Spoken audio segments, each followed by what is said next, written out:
юбилейная пешая пилигримка Спільської диецезії з Бреста про Барановичу Буслав.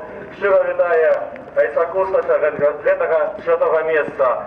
І з даром удячності Богу за 25 год выслуханых молитваў. Гэта новое, молодшее поколение пилигримов, якія крочили 9 дзён з Баранович.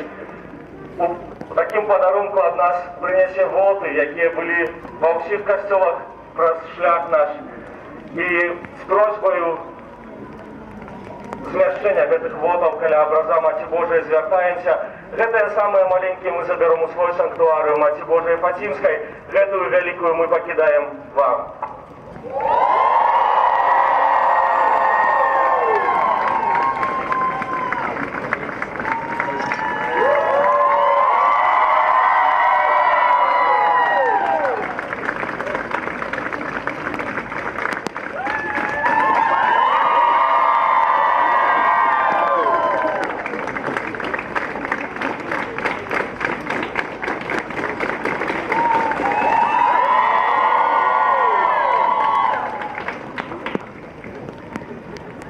Похваленный Иисус Христос.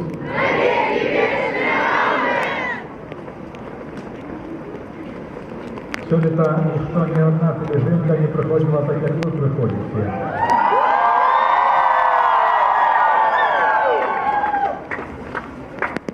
З 16 червня з Бреста до Буслава больше за 500 километров. Ви принесли сюди не тільки гэтую пам'ятку, ви принесли сюди своє серце.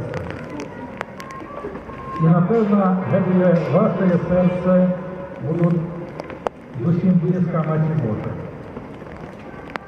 Присутні біскуп Антоній, біскуп Казімір, так само сердечно вас вітаю разом з 25-й пешою пилигримкою Фінської диецезії. Хай добрий Бог усім благословляє. В ім'я Отця і Сина і Духа Святого. Амінь. Хай ласка запрошаю. Маті чекає.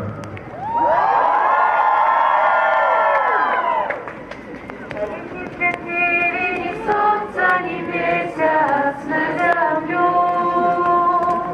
сердце высокой твоей не осветляли душу. Калитки светили ни солнца, ни месяц на землю, сердце высокой твоей не осветляли душу. Тихая, покорная Мария, Матерь Божия, небесной любовью прибрана.